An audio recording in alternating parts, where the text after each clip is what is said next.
Welcome to the Horror Hangout, a podcast where film fans watch the best and worst horror movies of all time and talk about them. Today's episode is a very special bonus episode chatting all about TerrorBytes, a new five-part documentary series about the evolution of horror gaming from the makers of In Search of Darkness. The series will explore the rich history of horror in the video game world, unraveling the stories behind everything from its pixelated past to its newest nightmares, and I'm joined by development producer Daniel Richardson. Welcome to the show, Daniel. Hello. Hello, how are you doing? Doing well, man. How the devil are you? I am doing fantastic. We're just ramping up for pre-sales on TerrorBytes next February, and it's going real well. We're having some exciting discussions. I can't say too much on, but it's good. It's good. It's We're all very under happy. wraps. So, Oh yeah, so pre-sales next February. Is that correct? yeah.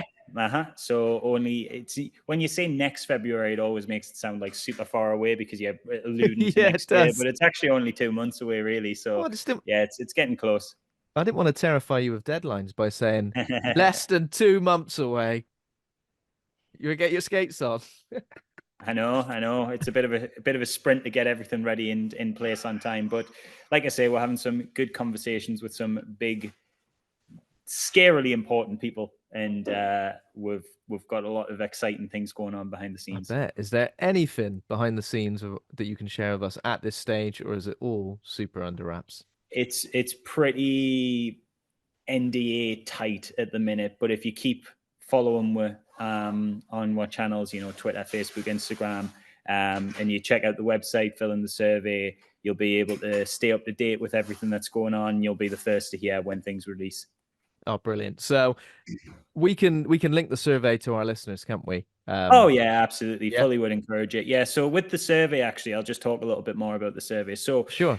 for those of you who don't know who we are, I'm part of Creative EC. As Ben's already mentioned, we're the developers of the In Search of Darkness franchise, this massive horror documentary franchise currently streaming on Shudder, goes through the entire history of 80s horror, talking to some of the biggest names from the time. Yeah, Tom Savini's, who are your makeup artists, along with like the likes of Screaming Mad George. You've got guys like John Carpenter's in there. We've got people like Robert Englund, who played Freddy from A Nightmare on Elm Street, and Heather Langenkamp, who played Nancy opposite him. And we kind of go through this whole period with creating this curated museum that lets you sort of hear from the people who made the art that we love so much. And so our whole thing is we are community powered entertainment.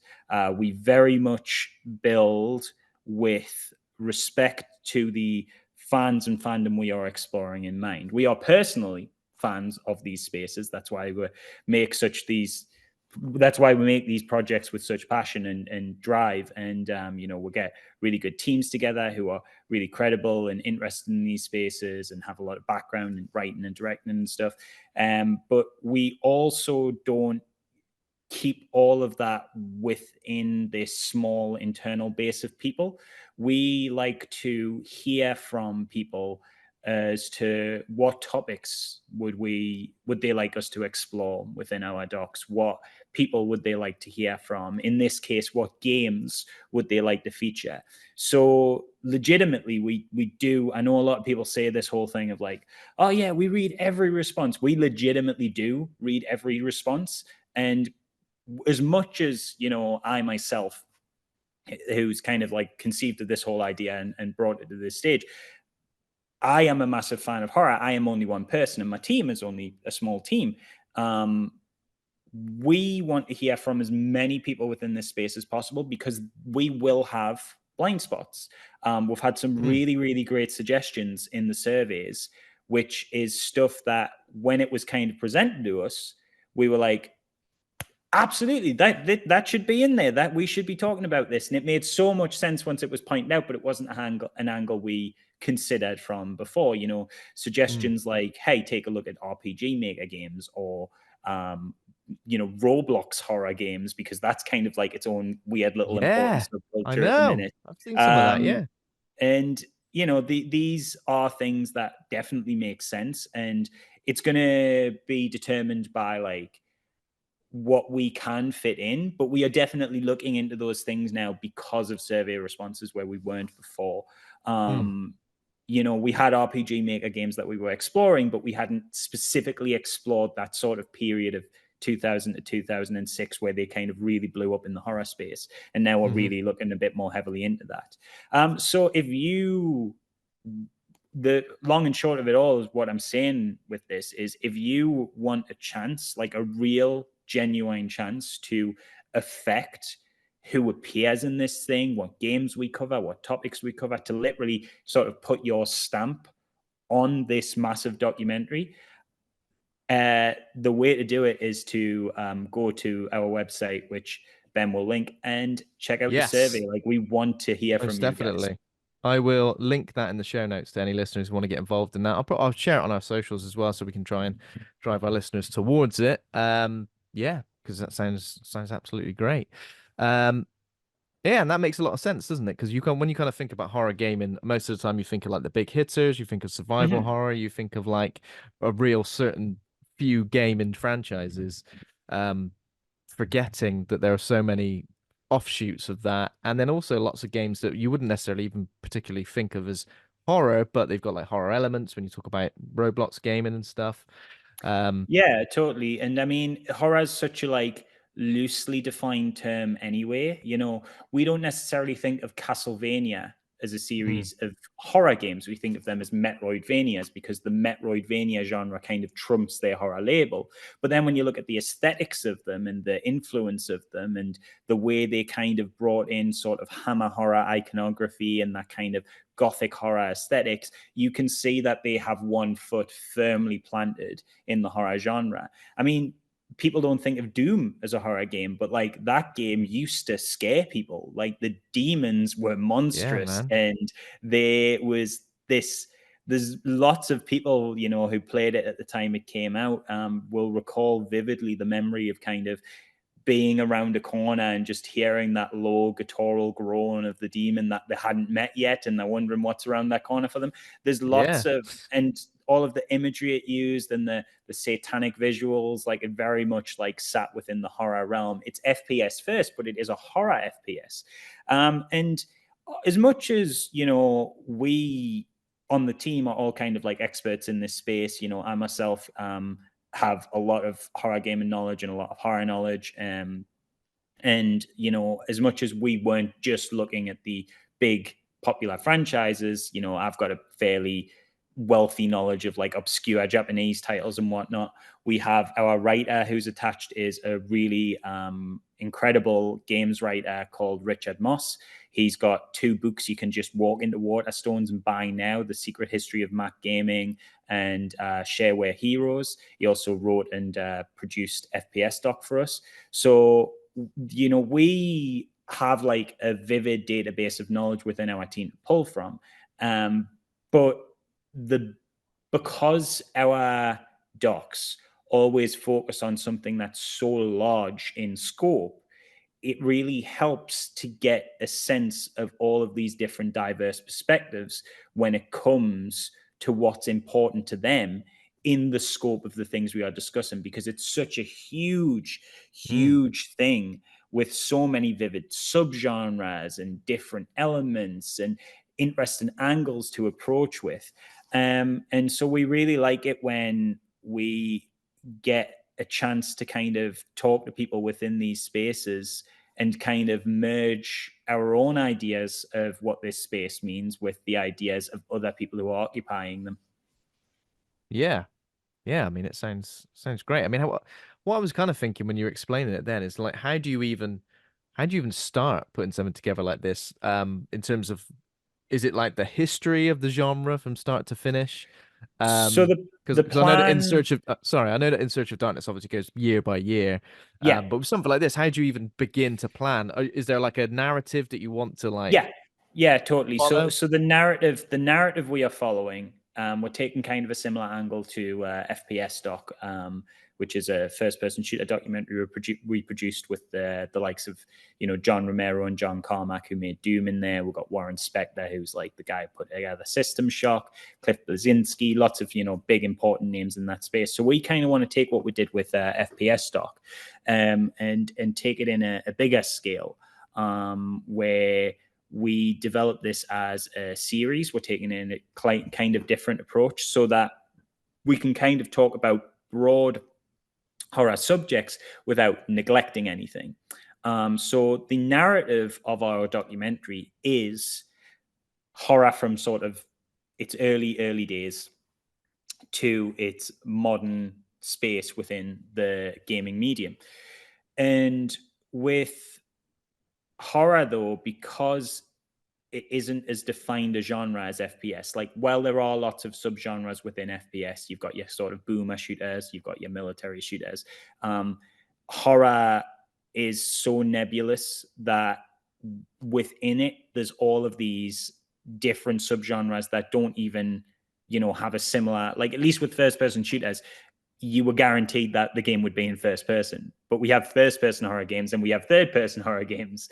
So there's really like no kind of set defined rule when it comes to horror. A lot of people think of survival horror as the defining genre of horror, and that certainly is probably the most definitive example of horror within the medium. But then, we thought about doing something like, well, we could just do a straight 5-hour doc as is our normal kind of standard on just survival horror, and still have to make some pretty big cuts, because even that is kind of such a scope. Yeah. So what we kind of did is we took it in this series direction, where we decided early on that as much as we want to focus on these like big franchises like your Resident Evils, your Silent Hills, your Fatal Frames, we don't want to neglect everything else. So we're going to go look at horror from like start to finish. Like, it's very, very early days. We're talking like Atari's Haunted House and 3D Monster Maze, and follow that evolutionary path all the way up to like modern titles like The Last of Us. But along the way, we're going to kind of take a leaf out of In Search of Darkness's book and sort of jump to particular subjects. So we want to do a focused chapter on, the 90s FMV movement with stuff like Phantasmagoria, and Seventh Guest, and Harvester, stuff like that, because that's its whole thing. Where if you only did a documentary on survival horror, that entire sort of decade of content would just get pushed to the side. And then we want to do a focus chapter on survival horror, a focus chapter on like the history of controversies and controversial cases, because horror is no stranger to controversy, but games as well are no stranger to controversy. So when you combine the two, they make for some big controversies. So I kind of want to talk about like censorship and like the development of the ESRB and stuff like that off the back of games like Doom.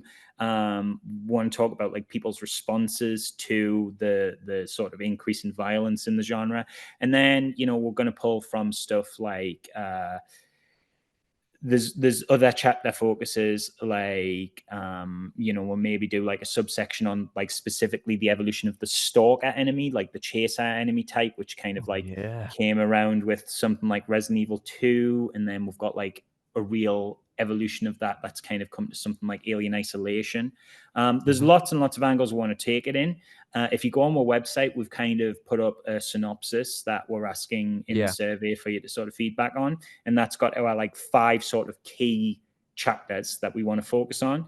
So you can read through it and break it down and see what you think of it. And, if there's something we're really missing, like, please feel free to like throw it in the survey, or if there's something you think should get even more exploration, like, let us know. This is kind of what this part of the development phase is all about. Sure. No, of course we will do that. Links in the show notes for all of those things. I mean, how was TerrorBytes conceived? Was it kind of like, was this like kind of like an offshoot of FPS where it was just a conversation where, oh, we should probably make a whole doc on horror games as well. Was there a part of the FPS documentary that focused a bit on these sort of games, and then we thought we there's so much more to discuss? So we didn't touch on horror games specifically within FPS. We did look at things like Doom, obviously, because you can't do a documentary on FPS and not talk about Doom. Yeah. But we did briefly, very briefly, and this was a long time ago, in one of the In Search of Darkness films. I can't even remember which one now. There was like a brief chapter on video game section.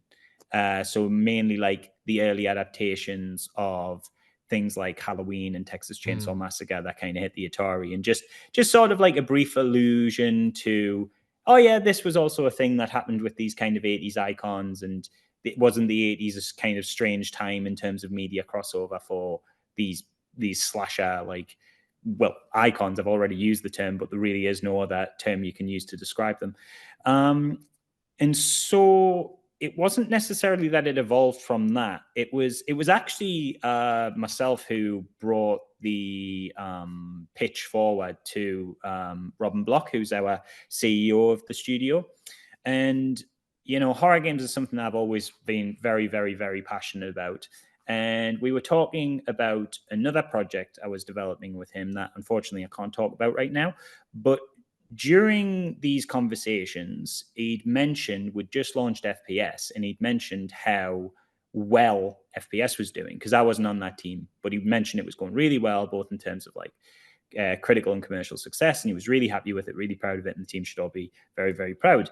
And I'd kind of said to him, I was like, well, listen, FPS is our first gaming doc, and that seems to be going really well. And I've seen it, I love it. I think everybody who's involved with it had a great time.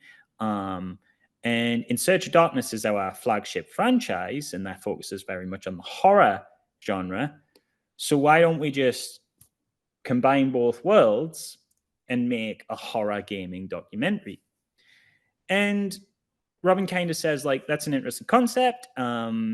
Maybe, come back to me with some market research, some pitches, some concepts we could look at.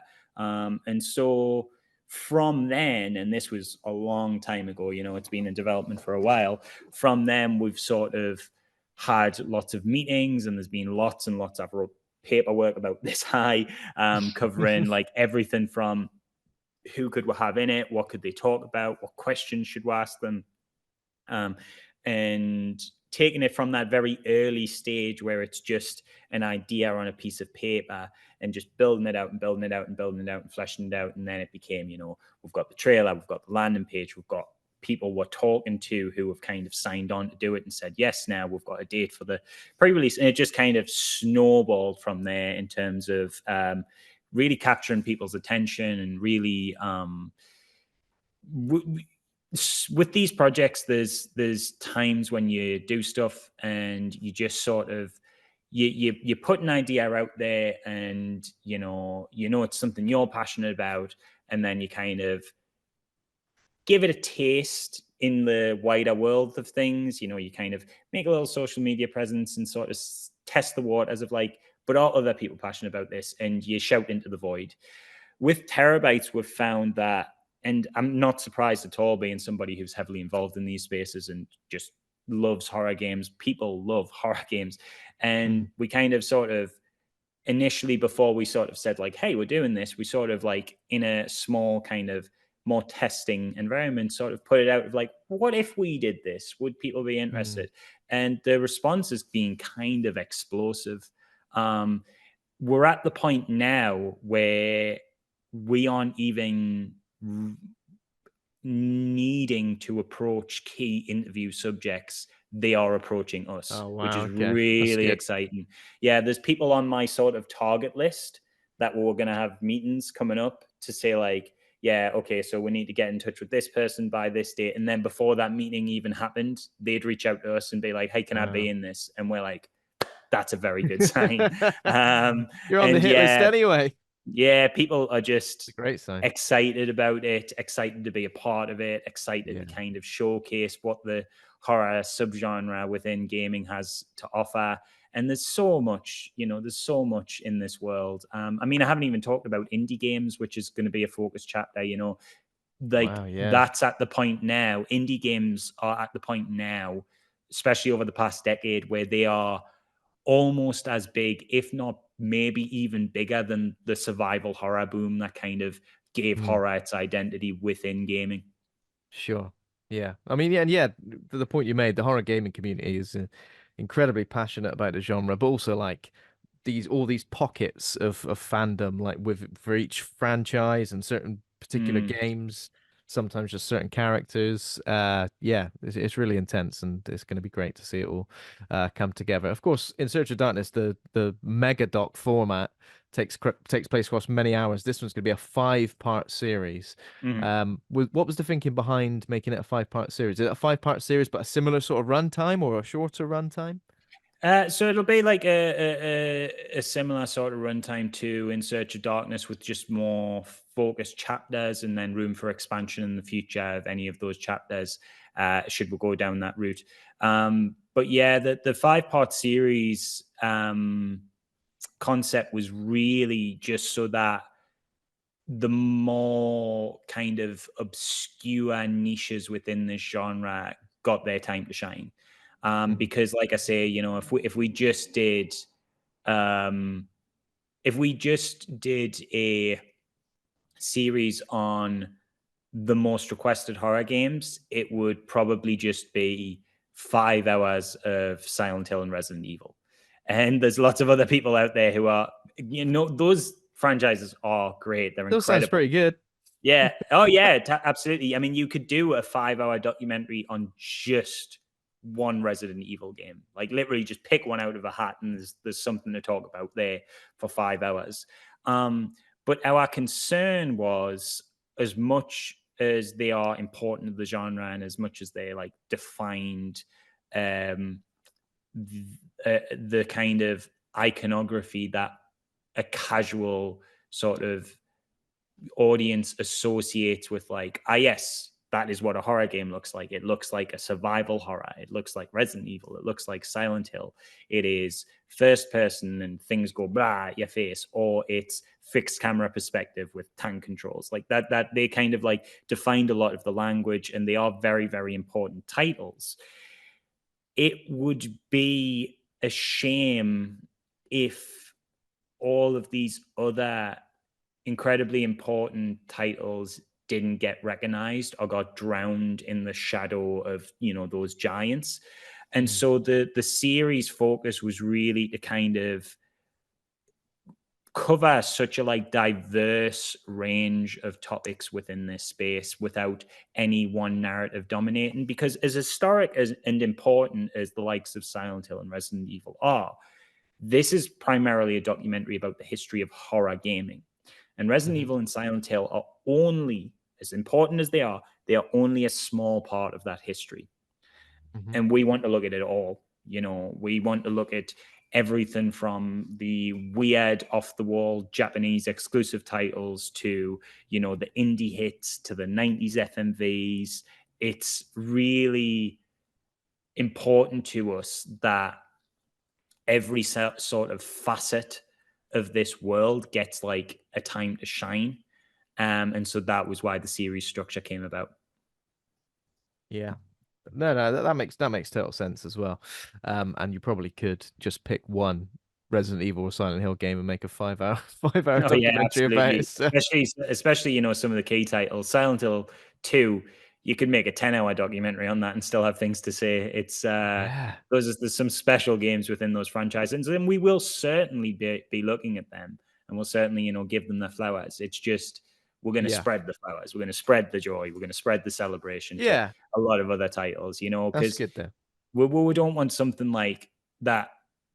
Like, take for example, there's a game called Project Firestart, which is very, very old, 2D pixel based, and a lot of like early survival horror tropes, preceding even Alone in the Dark, which a lot of people credit as being the Mm. first survival horror, but a lot of the survival horror tropes exist in that. And then if you go even further back, arguably the first survival horror game was 3D Monster Maze. So there's this really rich history outside of just those two or three key titles that doesn't get as explored as much as it maybe should, and we want to kind of be the ones to really shine a light and archive that on a grand scale and scope that really Mm. that brings in like a lot of the people who are important in the creation of that scale and scope, be they voice actors, concept artists, directors, producers, writers. Like, we want to talk to them all and really get a Wow. sense of like all of the different artistic forms that go into creating this incredible medium and this incredibly diverse like subgenre within that medium. Yeah, yeah, most definitely.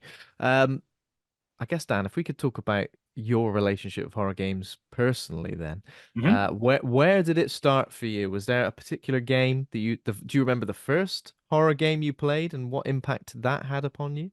So it's always a funny story because it's almost like, because I got into horror games so young as a kid, your memories are a little fuzzy. So I always like struggle to remember which is first. So it's kind of almost like a multiple choice answer. I Yeah. do know one particular story that like vividly sticks out in my head, and that's that the first time I played the first Resident Evil on PlayStation 1.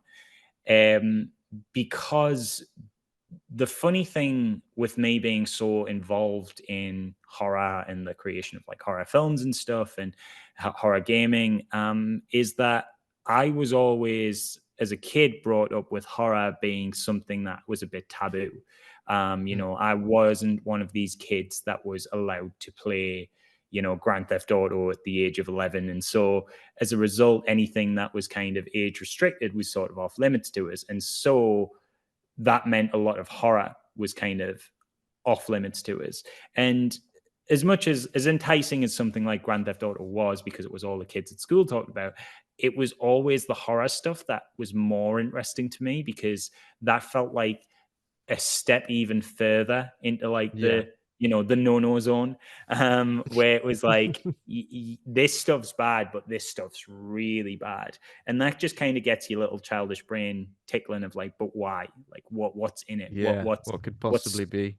what about this is dangerous? Like that's how it felt. It felt dangerous. And my mom was very, very restrictive with the content I consumed. I remember vividly that when we went on a holiday once, she got me a magazine, a PlayStation 1 magazine, to read in the car, only to later find out that it had a review of Nightmare Creatures in it. Not even like Oh graphic yeah. detail from Nightmare Creatures, but a review of the PS1 game Nightmare Creatures. And the vague descriptions of the acts of like slaying monsters or getting stabbed that existed within that review made her throw it out. And so, even though Oh like it was just no. one small section Oh in no. this magazine I was obsessed over, it was like, nope, get rid. That no, we're not having that. Ban Yes. this sick filth kind of stuff. Um, so that's the kind of relationship that I had with horror, which obviously only made it more enticing. And then I remember one day we were at a boot sale, and I'd picked up this. You remember, like in the 90s, a lot of people kept those CD wallets where it was just Oh like yes. Oh wallets just yes. full of discs. So it wasn't Yeah. even a boxed copy of Resident Evil. I found this CD wallet, and in the CD wallet was just a bundle of PS1 games going as far back as the wallet's end. And my mom had went, yeah, it's okay, you can get that. It's like a couple of quid, which is an insane deal for PS1 games back then. And Yeah. also, there's nothing in it that's inappropriate, because she'd flicked through the first couple and went, okay, Crash Bandicoot, Spyro, Crash Team Racing, yeah, whatever, jump and flash, you can have this. She didn't notice, luckily for me, that single copy of Resident Evil Oh slotted somewhere yes. in the middle. So for me, it's funny, the iconic imagery of Resident Evil for me is not the box art. Lots of people No. would Okay. gravitate to the box art. It's the disc. It's that white disc with the Yeah, with the eye in eye. the middle, and the pupil is where the hole is. Ah, that chef's kiss. That is so evocative to me. I think of that image, just the thought of that disc in my hand, and it makes us like a child again. It's just magical. Makes But you yeah, so quiver.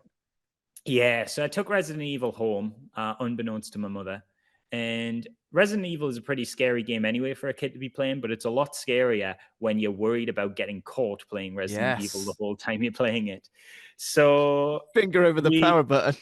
oh yeah, well Constantly.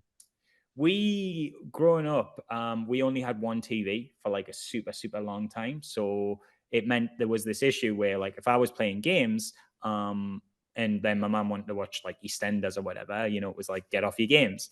So Mm. for that Christmas just past, they'd got us a small little CRT that they put at the other side of the room and just kind of turned it away, and it had like a headphone jack so I could play games still.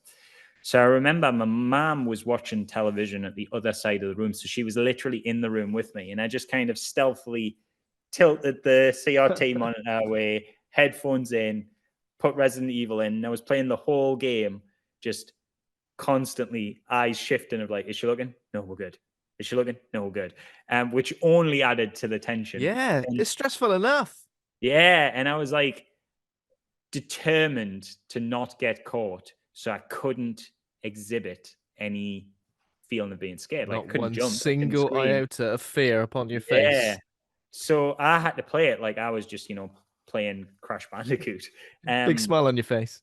Yeah. And I remember I'd read about the dogs jumping through the window. So that's the one that gets everybody the first time. I Yeah, knew the dogs were coming. I'd done my homework. I was prepared for them. I went that's through that good. hallway like Arnold Schwarzenegger, just no fear, relentless, merciless. Get rid of the dogs, get straight through. We're good. The one that got us was just shortly after that. There's a room where I believe there's a chest at the back with something you need to get in or a key, and there's just a zombie on the floor and it seems dead. Yeah, And as you yeah. walk past it, it grabs your ankle and bites your ankle. And I was so sheltered from horror media. I knew vaguely the concept of Mm. zombies just from like pop cultural osmosis, but I'd never seen the what's now a cliche of like it's dead. Oh no, it's not. So honestly, when that zombie bit my goddamn ankle, I froze. Like I nearly died. My heart sunk into my stomach. And all I remember doing was pausing the game. And I couldn't scream as much as I wanted to. So I just sat there white knuckling the controller as all of the color drained from my face. And I just held very, very still, staring at the screen, just the grip, my iron grip, just crushing the handles of this poor PSX controller and Are just you okay? Are hoping you that my okay, man didn't Dan? touch. Yeah. Just Crash Bandicoot's been Yeah. squashed by a boulder, Yeah. unfortunately. And I remember that feeling of just like not being able to move to the point I was so scared I couldn't even turn it off. But I was like, do not show fear. Do not show Do not fear. And show fear. internally I am just screaming my heart out. And yeah, and that was like the first time a game to my knowledge really scared us. And but there was something about that experience that was like, Yeah. ooh, that was terrifying. Kind of want to do it I again kind of though. want to do it Like, again sometime. Yeah, yeah, it's it's addictive. I mean, yeah. Resident Evil 1 was one of the first ones for me. Very similar as well. Like I I can't remember. I think I actually bought the game, but I took like a friend of mine who was much taller, who I thought could Mm, pass for 15. yeah. Got the game, and when I played Resident Evil, when I played Resident Evil 2, I was always insistent that someone else was in the room with me, just because I kind of made out that I wanted someone else to experience it as well. This is great, you got to watch it. I just wanted someone to be You there to like needed you almost. needed the safety. I needed the handhold. Yeah, the dogs was a bit that got me. Obviously, the bit with the keeper's diary where you're reading the keeper's diary and the zombie comes out of the cupboard behind you. Yeah, terrifying. Yeah. Um, yeah, loads of stuff from Resident Evil 2 as well. When the stalker enemy Mr. starts, you're just X. like, I Yeah. can just go through this. I can just go through this door. There's absolutely no way any of these Mr. X or Nemesis is going to be able to follow me. And then Yeah, when they do, that's the next level. it's why I love if you I don't know if you've ever played the Resident Evil remake. I think it's one of the finest remakes to ever exist. They add in an The enemy. GameCube one. Yeah, they add in an enemy variant of the zombie in that called the Crimson Head. Oh And yes. basically, if you leave the zombies for long enough, Oh in no. the old game, once they were dead, they were dead. These ones will mutate further. They go a reddish color, hence the Crimson Head name, and they Horrible. become faster and they will follow you everywhere, and there's loads of them. And it's an incredible game, incredible And you remake. could only burn them with like that little canteen of gasoline, and you could get like what Yes, two lots yeah, of gasoline in there. you had to like shoot them in a way where the bodies would sort of pile up next to each other, so the flame would kind Oh of carry yeah, over. That was the clever little yeah, resource management trick in that one. yeah, because you had like six inventory slots as well, didn't you? Yeah, it was Uh, pretty limited. intense. So in terms of horror games, and I guess one of the last things I should ask you is, for horror game and newbies, what 5 games would you suggest to get started in the subgenre? Ooh, for newbies, that's a very interesting question. So, um, I think there's an indie title called Spooky's Jump Scare Mansion.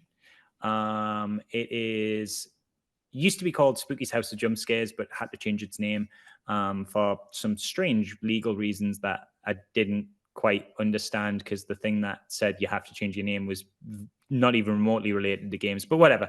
Yeah. So Spooky's Jump Scare Mansion is really, really, really great. It's this the entire premise of the game is you play as this person who wanders into this mansion at the top of the hill, and there's a cute little ghost in there, like really adorable little, kind of like a plushy character who's like, hey, this is my mansion, I'm Spooky, I'm a little ghost girl, and this is my sort of like fun house setting, and can you get through 1,000 rooms? Like, well, we'll see. And you literally just have to walk through 1,000 rooms. And at the start, the jump scares are little cardboard cutouts, literally just popping out. And it's like, oh, okay, this is kind of like twee and cute and almost like a Hmm. parody of horror games. And then slowly, as you get deeper into that mansion, it starts to like ramp it up and ramp it up and ramp it up. And it genuinely elicits some real good scares, which you would not expect from the sort of name and the cutesy presentation. And that Yeah. one, I think, is an excellent starter game because it's very simple to play. It's very pick up and play. You're going to get a different experience every time because the rooms are randomized, and it's Oh like, wow. yeah, and it's like, because of its cutesy start, it's accessible and it kind of brings you into its mechanics easily at first, and then when you're eventually being chased, you kind of have a good solid grip on these things. So Spooky's Jump Scare Mansion would be one for me. It's not going to be on many people's list, but it should be. It needs to be more known. It's fantastic. um it's such a tricky question because it all depends on the person, because I also want to say Iron Lung, which is a very short experience where you play as a guy who is doomed to take a submarine down to the depths of this blood ocean and explore what's down there. And it's a great example of like minimalist horror. It's you're Hmm. very limited in what you can do in that game. It's a short experience. You're trapped in this submarine, and there's no other. All you can do is like take photos of the outside world and maneuver with the interface at the front. And it is so immersive and so gripping the entire runtime, and has one of my favorite scares in gaming that I will not spoil, but it is fantastic. Then the other obvious one would be a Resident Evil one, but I would actually say maybe not Resident Evil 1. Because if you're completely new to horror and you haven't grown up on it, I think the fixed camera perspective and tank controls might frustrate Yeah. you. Good I point. would say the next best one would maybe be Resident Evil 4. I think that's still very accessible by modern standards, but I would say it's not as scary. I would say to sort of get accessible and scary and really kind of immerse yourself in the horror world, I'd go Resi 7. I thought you were gonna Um, say that. I thought you were gonna yeah, say that one. Resi 7 is still terrifying, but it's if you've played a first person shooter, you can play it. Yeah. It isn't a first person shooter, it's very much a first person survival horror, but it's got all of the sort of modern sensibilities of a modern first person shooter that make it really accessible to Modern somebody who's just sensibilities. approaching Yeah. the genre. Um, Yeah. sorry, Dan. And just gonna say with Resi 7, doesn't feel like a quintessential Resident Evil game until it does. There's just a Yeah. moment in that game where everything just falls into place, and you're like, okay. this is Resident Evil. For a while, I'm like, this isn't Resident Evil, but then yeah, Yeah, everything just falls yeah. into place.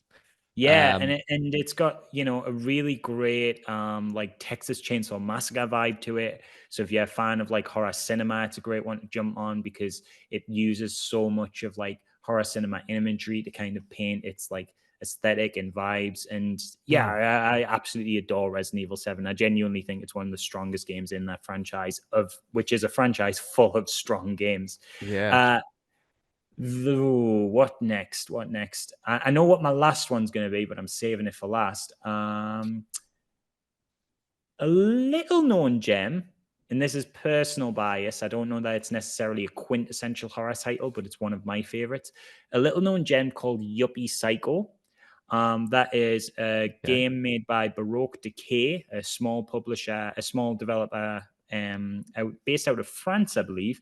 And that is a game where you play as an office worker who turns up to his job and has no idea what he's doing at this new place of employment. And then they say to him, like, oh, yeah, you are the witch hunter. And he's like, what? Like, what do you mean witch hunter? And they're like, oh, yeah, we've got a witch. It's your job to hunt her. And it is this really hilarious and yet still really scary, like biting black comedy that is just this incredible satire of like corporate culture and just such a takedown, like a biting takedown of like the horrors of the mundanity of office life, that to me it represents such a key aspect of the horror genre within games, and that is just how broadly diverse and different the experiences can be. Because Yuppie Psycho is a fantastic horror game, but it's not like any of the other games I've suggested. It's very, very different in its approach to how it does horror. It's funny. It's funny, and not many horror games can claim I that, reckon. but it's still scary. I recognize the cover of this game, and I had absolutely no idea it was It's horror in any way. So fantastic. It's fantastic. I really recommend it. And then last, but certainly not least, is one of my favorite games of all time, and that's Silent Hill 2. And that's just because it is the most perfect thing to ever exist in any form of any fiction ever. I will not articulate that further. It is flawless. okay, you don't have to. You don't have to. How are you feeling about the remake? I will withhold judgment until it comes out, though I can admit to being nervous. Yeah. That's all I, I'll say. I think as more time goes by and the more we're not seeing any more, because I know everyone's impatient and everybody's, yeah. I know they put out something to say. We are working on it. Don't worry. Yes, It's on yes, its they way. just they've just released a statement saying like, oh, the only reason we're not saying anything is because Konami says we can't say anything, but we've got stuff Yeah. together. I mean, the trailer does look great. So, The trailer did look impressive. I there's some stuff in there where I was like, but I can't really judge until it comes out. And you know, the the developers are divisive. mhm. But Yeah. there are games in their back catalog that I do like. So yeah, I mean, I hope by all means they knock it out of the park. Um, so we'll just have to wait and see on that one. Yeah, definitely. I mean, I'm talking of remakes as well. What Resident Evil game do you think should be remade next? Should any of them be Oh, remade next? yes, yes. I think the so I it's interesting, isn't it? Because within like Hollywood and within cinema, a remake is always something you kind of roll your eyes at. But remakes of games quite often are very exciting, Mm. especially if Capcom's on the ball, because some of their remakes are of Resident Evil games are some of the best games in that franchise. Yeah, The most definitely. Yeah, the Resident Evil 1 remake, I genuinely believe to have improved on the original, which maybe is a hot take, but I think it Yeah, is. I think Resident Evil 1's fantastic. I think Resident Evil Remake is a much better game. I think, especially how it looked on the tech it released on originally. Like that game, you can boot it up now and it still Mm. looks like a PS4, PS5 game It's in some mad to places. think It that looks that game amazing. came out. Mad to think that that came out in 2002. What, Yeah, 6 years and after the original? yeah, and it looked Mm. beautiful, and it still looks beautiful. They did some very clever trickery with how they like rendered the environments and stuff in that game to really pull out all of the power and then some of the GameCube. Mm. So yeah, Resident Evil remake was great. And Resident Evil 2 remake's great, and Resident Evil 4 remake's great. 4 was the one I was really skeptical on because I'm like, how do you improve on 4? Like it's a Yeah. perfect game. It's like one of the greatest games of all time. But Resident Evil 4 remake was very good, and the Separate Ways DLC was better than the Separate Amazing. Ways. Yeah, Everything that everyone complained about that was missing in the Resident Evil 4 remake is there in separate ways. yeah, Um, and it is infinitely better than the Separate Ways campaign that came out on yeah, the PS2 because version of the game. That definitely. was just an asset flip, for the most part, anyway. But they've done some amazing stuff. So yeah, I do think they should keep remaking Resident Evil games, especially when the remakes are not just great ways to play the old games, but exist as their own incredible entity that are like well worth playing by Mm, all rights as an isolated thing, not just as a remake of something else.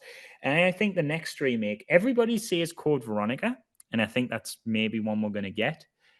I yeah. think I'm going to go a bit more weird and obscure with it. I think it should be the Game Boy Color game. I think they should remake Resident Resident Evil Evil Gaiden. Guide. Yeah, I think it's called I Resident mean, Evil Gaiden. I'm that starting to would, think now. yeah, Resident Evil Guide. That would be a deep cut, but It would I'd be be a left field deep cut, and it would be, I don't think we'll ever see it because it's like that they've like officially said like, oh, it's not canon and yeah. stuff and whatever. But the reason I think they should remake Resident Evil Gaiden is because I think it's an interesting one to do that isn't just following your typical mainline games. And Hmm. I think for me, it has one of the most interesting settings that we've not really Yeah. seen again since, apart from a little bit in Resident Evil Revelations, and that Mm. is the ship. I really like the idea of a Yeah. fully fleshed out, modern Resident Evil game on a boat. That's Yeah, cool. Like throwing definitely. zombies off the side and having to like avoid, being in like these big boss fights, but you're in a storm and the boat's like Yeah. swaying and stuff. I think there's Uh, lots of cool stuff you could do with that. yeah, definitely. I mean, there's Dead Aim, isn't there? Which was Yeah, that's the not like that's a bit iffy, isn't it? yeah. I Kind of also like think a Outbreak, the Outbreak files, Outbreak yeah, 1 and yeah, 2, yeah, the with the online gameplay, that was I think Outbreak would have been huge if it came out a generation later, but it came yeah. out on like PS2 when not PS2, yeah. really people didn't really use the sort of PS2's online functionality. I don't But think I ever played it online. I only ever played it yeah, AI. So and yeah, I mean, talking about Resident Evil 7 as well, there is obviously a little bit of a section on a boat, which again is great, and I always kind of thought a bigger experience on a boat yeah, would be and great. Resi 7's boat section's really good, but it's also a grounded boat. I like the idea of a boat at sea. True, There's true. nowhere to escape. Swaying and There's stuff, the yeah. swaying and stuff, storm risks. Like I think you can get a lot out of that setting. Strangely, Resident Evil Gaiden scared me as well. I think it was the soundtrack. It was ever so creepy and unnerving. Just There's something about like retro soundtracks. Like this is an embarrassing one to admit, but one of the scariest things in games for me is from my childhood anyway. Like it's when I was a kid, I was terrified of it. Was Lavender Town in Pokemon? oh Just God. that Oh God. music. Yeah, yeah. And there's nobody in the town, and there's no Yeah. NPCs to talk to, and you're just walking through, and it's just got that horrible do do do do do do do do. Get Man, me out of this place. horror crops up in some strange places sometimes, and Pokemon isn't one of them. I expected to have horror, but when it did, it terrified me as a I love kid. it when it does though. I love it when it pops up in an unexpected place. I don't know Yeah, if you played Spider-Man 2. not But yet, no. that again, I'm not going to spoil anything, but there's a very brief section where I was like, this feels like a horror game. What's going on? I did not expect Hmm, this. that's exciting. Yeah, That's great. It's always great when horror pops up in unexpected places. Okay, Yeah, wonderful. another one would be Batman Arkham City when you grapple the thing and then Man-Bat Man-Bat. screams at you. No way. That's horrific. Yeah, and Killer Croc in the first one, jumping up out of Hmm. the water. Yeah, Oh, it's good great stuff, stuff. man. So where can our listeners keep up to date with any updates from TerrorBytes? So we have a Facebook and Instagram and a Twitter. I would say follow the Twitter. That's where you're going to get probably the most updates. It's all updated, but we retweet a lot of like people who are sort of talking about it and stuff and might be involved and things. Follow us on all channels, but Twitter is a good one to follow, and it is just TerrorBytes everywhere at TerrorBytes. TerrorBytes spelt TerrorBytes because it's a fun pun. Yeah, Gotta love a and pun. got to. Yeah, and if you also go on our website, terrorbytesdoc.com, or if you go on the Create a VC website, which is our company website, and look for TerrorBytes under the projects tab, you can fill out the survey and you'll be kept up to date if you fill out the survey of like any new news. When we drop a new trailer, you'll be one of the first to hear. When we drop the release date for the pre-release, when we drop like pre-orders, like you'll be the first to hear on all of that. So, and you'll also get to, potentially shape a little bit of horror history because we Yeah, might very much use your input and we'd very much appreciate your thoughts. most So definitely. please, Wonderful. please do that, and we I will keep in touch. I think if you're a horror gamer, I urge everybody to follow. Because since I've followed Terabytes on social media, the amount of games that popped up and I've gone, oh my God, I have not thought about that game in such a long time, and now I want to play it again. Yeah, yeah. We spotlighted a lot of games over the time.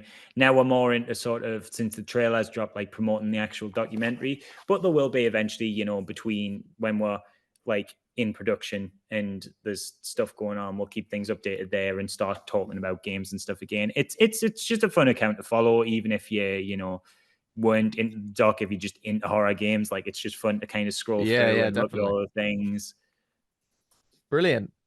Wonderful. Well, thanks so much for joining us, Daniel. It's been a pleasure. Thanks everybody for listening. If you enjoyed the show, become a patron over at patreon.com/horror hangout. Thanks to Taj Easton for our theme music, and thanks to Acast for hosting the show.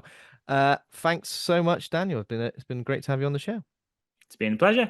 Thank you very much for having me. See you soon. Bye. See you later.